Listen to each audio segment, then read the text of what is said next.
The demand for law enforcement officers has made recruiting very competitive, so agencies look for different ways to attract candidates. The Douglas County Sheriff is using history to connect with future deputies.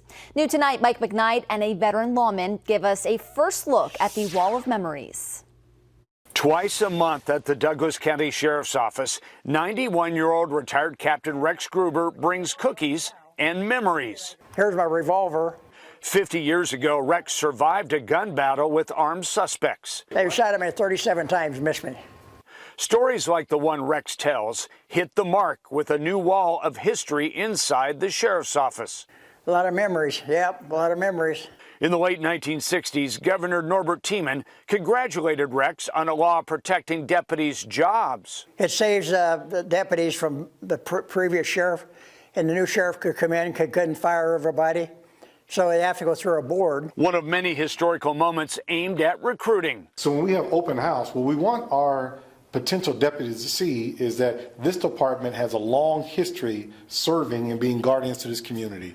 The photo-covered wall displays the evolution of law enforcement within the Douglas County Sheriff's Office. From busting bootleggers to the growth of canine teams, pictures show motorcycles and boats then and now. Deputy uniforms changed through the years, and so have the sheriffs. This is really impressive.